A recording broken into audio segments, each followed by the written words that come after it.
Bab 889. Dalam seketika, ekspresi Daniel berubah. Ia sudah menduga sejak awal. Suatu hari Lorenzo Mor akan menampakkan wajahnya. Hanya saja, ia tak menduga akan secepat ini. Selain itu, begitu datang langsung menyerangnya secara tiba-tiba. Benar-benar sebuah hadiah pertemuan yang sangat bagus. Tuan Daniel, Anda masih mendengarku? Suara Thomas di seberang telepon membuyarkan pikiran Daniel. Ada hal lain lagi, tanya Daniel sambil mengernyitkan kening. Tuan Johnson meneleponku pagi-pagi. Katanya ia dan Nona Victoria ingin menjelaskan kepada media, mengembalikan reputasimu dan keluarga Wollens. Ia memintaku bertanya tentang pendapatmu. Aku ke perusahaan dulu. Daniel melihat jam tangan. Luangkan waktu 1 jam untuk bertemu dengan mereka hari ini. Baik, akan ku sampaikan. Thomas juga berkata. Selain itu, Presdir Devina dalam pengejaran polisi. Untuk saat ini, seharusnya ia tidak akan berani bertindak gegabah. Anda bisa tenang mengatasi hal lain. Baiklah, setelah menutup telepon, Daniel berdiri dan hendak keluar. Tiba-tiba, terdengar suara serak dari sisi telinganya. Anak busuk. Daniel tertegun, menolehkan kepala melihatnya. Entah kapan Tuan Besar bangun. Karena tubuhnya masih lemah, suaranya sangat rendah. Jadi ucapannya tidak jelas. Daniel lekas mendekatinya dan mendengar. Apa kakek bilang? Aku bilang. Tuan Besar membuka mulut dan berbicara dengan patah-patah. Pelan-pelan. Jangan cemas kakek di sisimu. Kalimat sederhana yang selalu dikatakan Tuan Besar kepadanya sejak kecil. Ketika Daniel kecil, ia adalah orang yang tidak sabar. Ia selalu buru-buru dalam menghadapi sesuatu. Tuan Besar selalu berpesan padanya. Tahan dirimu. Jika kamu tidak sabar, bagaimana bisa melakukan hal besar? Pelan-pelan menghadapi masalah. Jangan cemas. Kakek ada di sini. Dunia runtuh pun ada kakek yang membantumu. Dulu, Daniel selalu bersikap acuh tak acuh ketika mendengar ucapan ini. Ia merasa Tuan Besar hanya ingin menunjukkan kekuatan dan kemampuannya. Tetapi sekarang, Tuan Besar yang sudah sekarat dan berada di ambang kehidupannya, mengucapkan kalimat ini lagi. Perasaan Daniel campur aduk. Matanya memerah dan air matanya perlahan mengalir. Tetapi, dia tidak ingin Tuan Besar melihatnya. Ia dengan cepat mengatur suasana jantung dan berbicara dengan berpura-pura angkuh. Aku tahu. Sudah berbaring di ranjang pun masih ingin memamerkan kekuatanmu. Dasar. Anak busuk. Tuan Besar memarahinya dengan suara rendah. Tetapi karena sakit parah, ia tidak bisa memarahinya dengan cara seperti dulu lagi. Aku pergi. Daniel menggenggam tangannya. Fokus pulihkan dirimu. Ada anak-anak yang menunggumu pulang. Ketika mendengar ucapannya, Tuan Besar lekas menganggukkan kepala dengan patuh. Ia juga berharap dapat segera pulang dan bertemu dengan 3 anak. Daniel keluar dari kamar pasien dengan tergesa-gesa dan ke kamar sebelah untuk ganti baju. Tuan Daniel, mobil sudah siap. Ryan mendekat dengan tergesa-gesa. Ke perusahaan dulu. Lia, Daniel berjalan menuju lift sambil mengancingkan jasnya. Sampaikan pada yang lain. Konferensi pers akan diadakan pukul 5 sore hari ini. Hari ini, Ryan agak terkejut. Masalah belum selesai. Oleh karena itu, harus diselesaikan sebelum pukul 5. Daniel melihat jam tangan, lalu memerintah dengan tegas.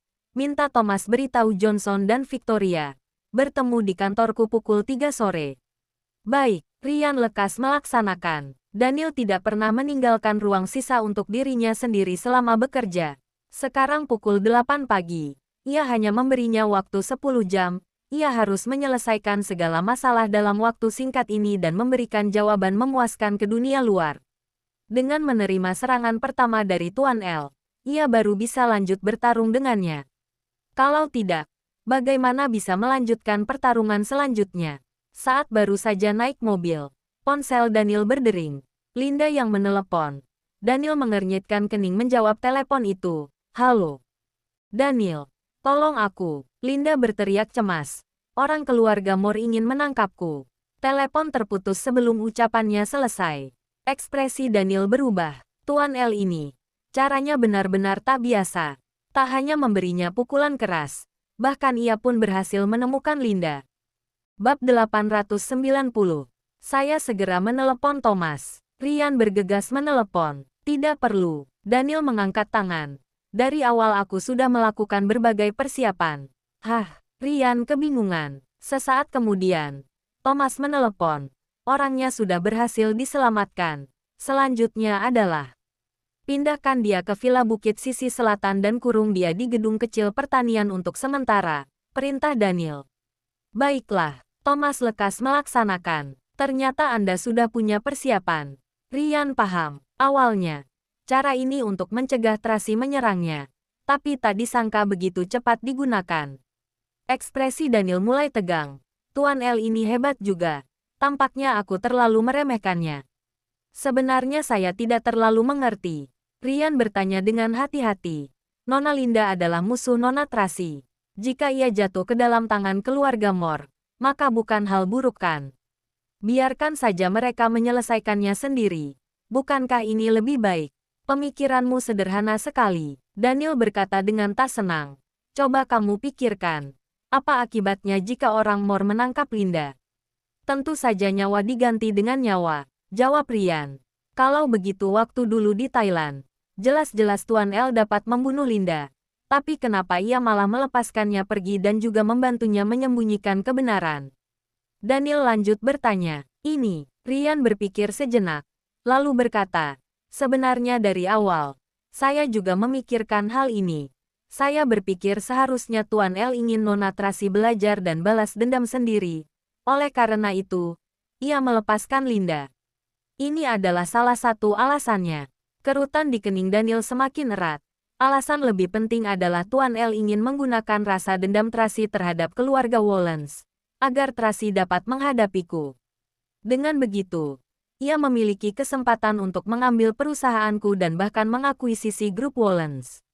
Saya mengerti, Rian sudah paham. Jadi, jika Linda jatuh ke tangan Tuan L, maka takutnya Nona Tracy mengira dalang di belakangnya.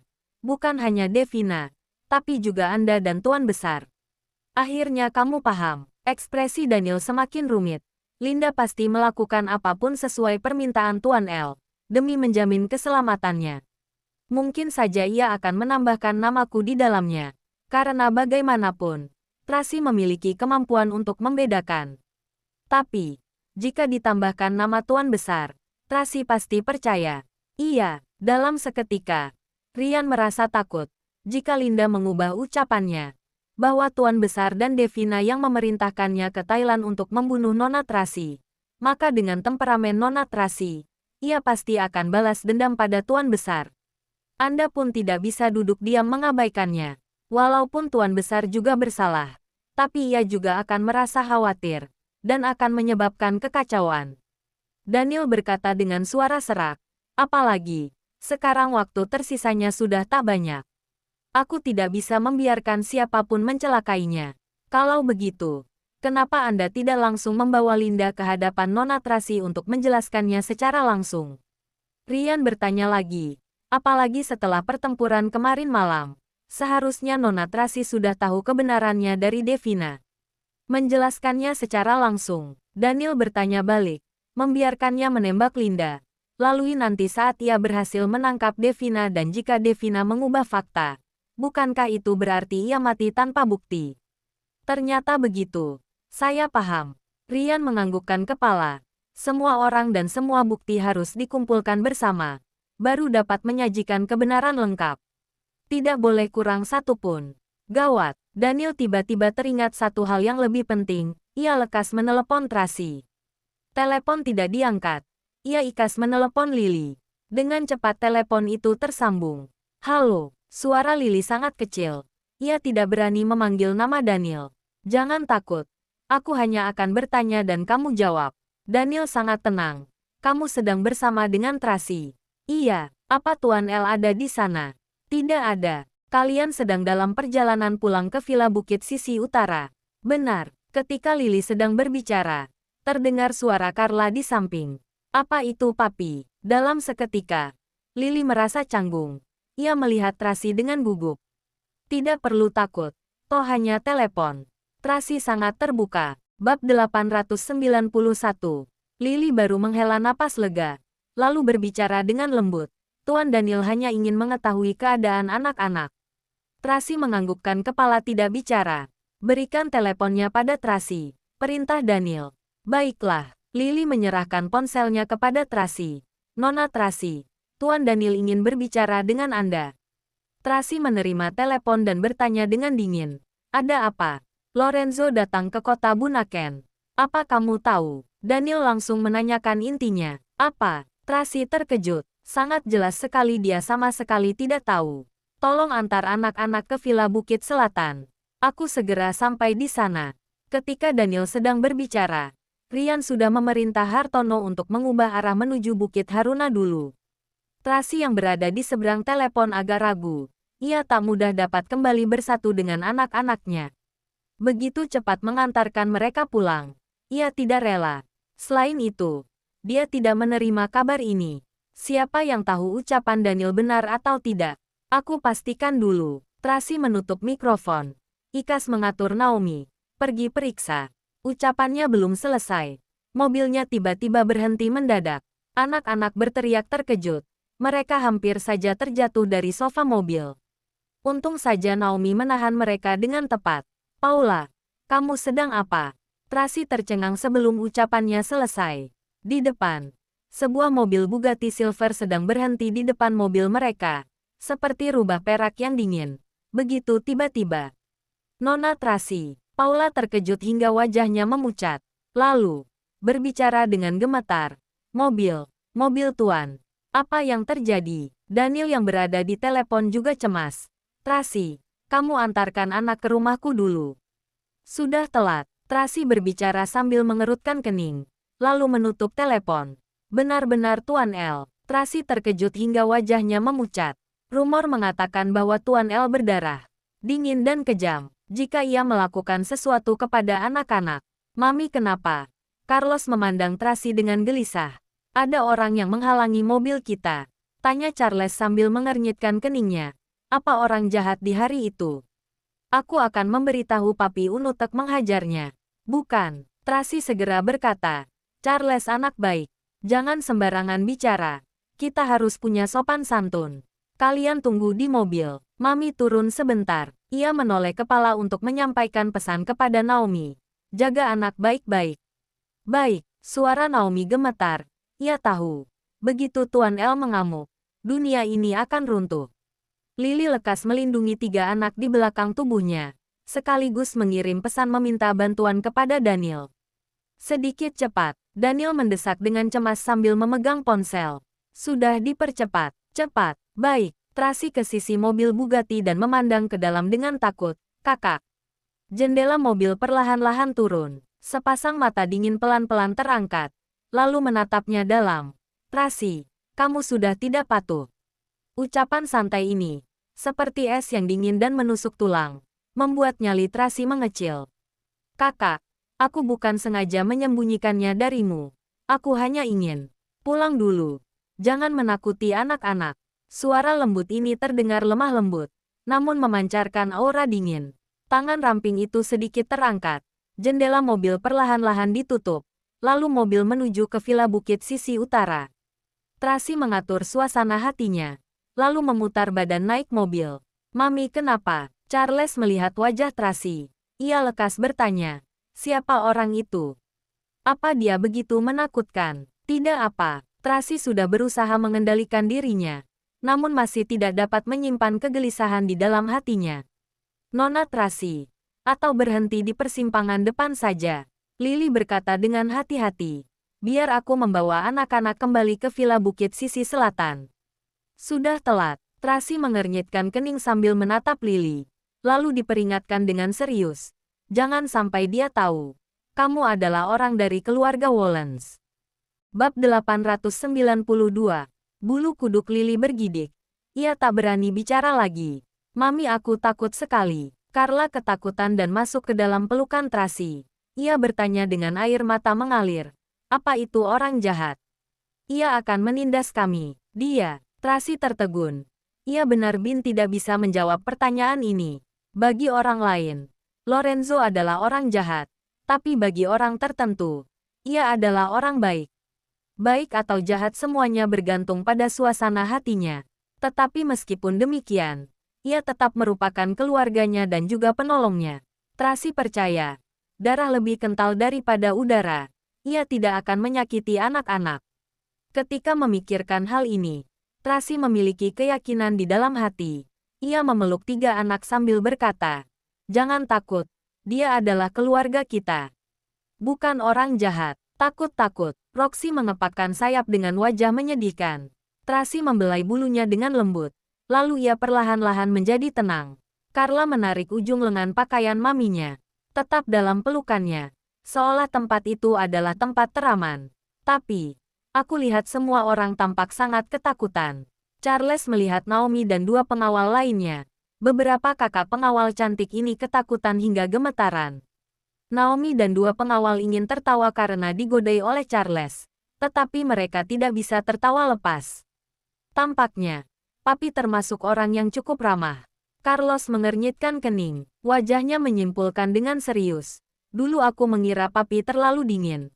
Paman pengawal semuanya sangat takut dengannya. Sekarang setelah dipikir-pikir, Papi lebih baik dibandingkan orang itu. Iya, sudah termasuk baik.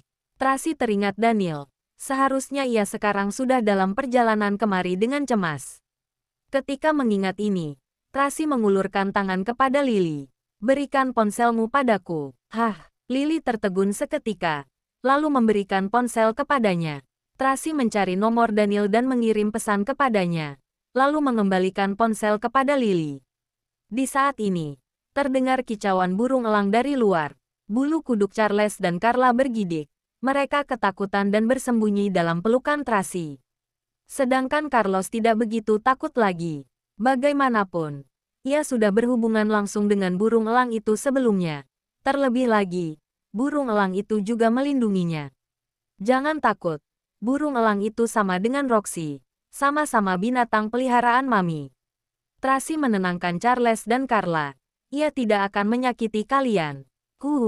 Dia galak sekali. Carla mengerucutkan bibir seperti mau menangis. Mami keren sekali. Menjadikan burung elang sebagai binatang peliharaan. Charles malah menjadi kagum. Ia bahkan memuji maminya. Hehe, Tracy tertawa. Lalu menoleh kepala melihat keluar jendela. Kemarin burung elang pulang untuk pemulihan. Hari ini ia terbang keluar. Seharusnya ia tahu tuan sebenarnya sudah datang. Lalu terbang keluar menyambutnya. Tracy agak menyesal di dalam hati. Kalau tahu kakak akan pulang, hari ini seharusnya tidak membawa anak-anak pulang.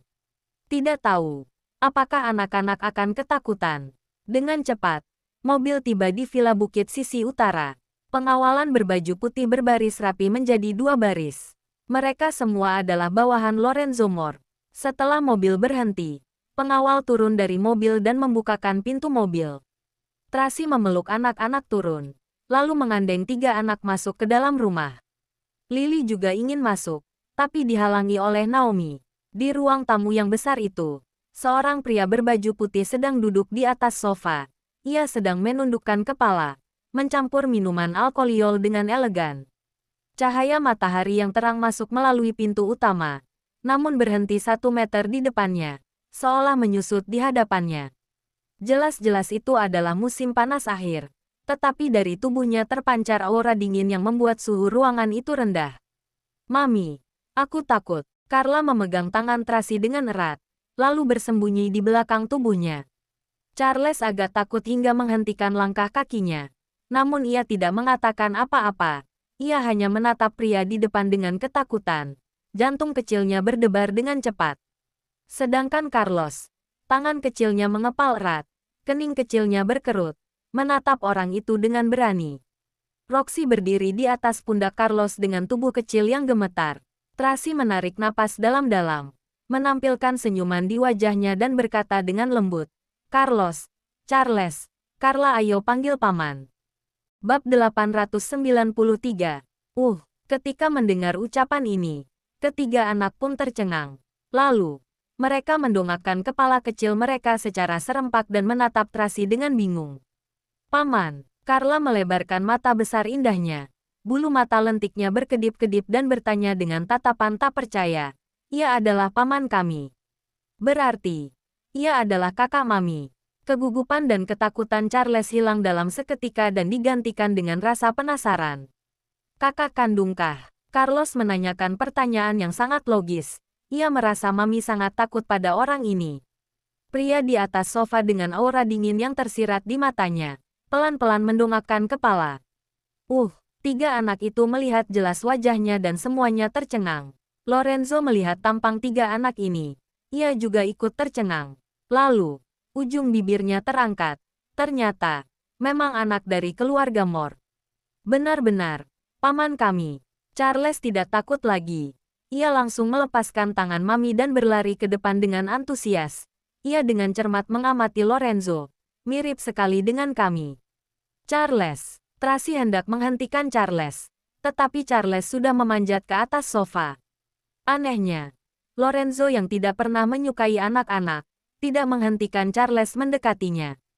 Mirip sekali. Carla menganggukkan kepala dengan keras sambil berkata dengan semangat. Benar-benar seperti Kak Charles dan Kak Carlos yang sudah besar. Benar-benar mirip. Carlos juga tertegun. Ia pernah menggunakan laptop untuk mengedit bentuk wajahnya ketika besar. Benar-benar mirip dengan pria di hadapannya. Selain aura dingin itu, sisanya sama persis. Hihihi, Carla tidak takut lagi. Ia berlari dengan melompat ke depan. Bersandar di meja teh dan mengamati pria di hadapannya dengan dekat. Jika kami sekeluarga hilang, pasti bisa ditemukan kembali. Ketika orang lain melihat kami, mereka akan tahu kami adalah anak dari keluarga paman. Lorenzo menatap Carla. Suara kekanak-kanakan menggemaskan penuh kepolosan. Mata jernih dan bersinar memancarkan kecemerlangan. Ia juga melihat Charles di samping. Anak ini sangat berekspresif dan sangat bersemangat. Dari anak yang terlihat ketakutan tadi, tetap mencoba mendekatinya. Ia seperti anak polos. Hanya pria kecil di hadapannya ini. Walaupun ia juga tertegun dan terkejut, serta penasaran, tetapi ia agak berhati-hati dan bisa mengendalikan diri. Selain itu, anak ini sedang memeriksa apakah dirinya adalah musuh atau teman.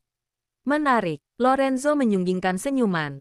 Tatapannya tidak sedingin tadi lagi, malah menjadi lebih hangat. Ia tidak keberatan dengan anak-anak yang mendekatinya, melainkan juga bertanya balik, "Siapa nama kalian?" "Namaku Charles." Charles ikas mengangkat tangan dan menjawab dengan antusias, "Charles Wollens." "Namaku Carla." "Carla Wollens." "Kenapa bermarga Wollens?" Nada bicara dingin dan penuh aura pembunuh itu tiba-tiba menyela ucapan Carla. Sedingin es yang langsung memecahkan suasana indah tadi. Carla tertegun sesaat, lalu bibir kecilnya mengerucut. Air matanya mulai membasahi matanya. Lorenzo meliriknya sekilas. Carla ketakutan. Ia lekas menahan air matanya keluar. Tidak berani menangis. Hanya saja tubuh kecilnya gemetaran. "Carla." Carlos lekas maju melindungi adiknya. Ia mengernyitkan kening dan bertanya dengan marah. "Kenapa paman menakuti adikku?" Seorang kakak tahu untuk melindungi adik. Bagus sekali. Lorenzo kagum dengan tatapan Carlos. "Siapa namamu?" "Namaku Carlos Wollens." Carlos membalas tatapannya dan berkata dengan rendah hati, "Margaku Wollens." Berani dan pintar. Senyuman di ujung bibir Lorenzo semakin dalam. Hanya saja tatapannya sangat dingin. "Tatapanmu ini benar-benar mirip dengan keluarga Wollens." "Aku memang anggota keluarga Wollens," jawab Carlos tidak takut sedikit pun. "Carlos." Tracy ingin menegurnya. Ia takut Carlos akan memprovokasi Lorenzo. Bagus sekali. Namun Lorenzo sama sekali tidak marah. Ia hanya mengamati Carlos dengan diam, seolah sedang memikirkan sesuatu. "Kakak, anak-anak tidak mengerti apa-apa. Jangan berargumen dengan mereka," ucap Tracy dengan lembut. "Jangan lupa like, komen, and subscribe ya. Terima kasih. Tunggu terus kelanjutannya."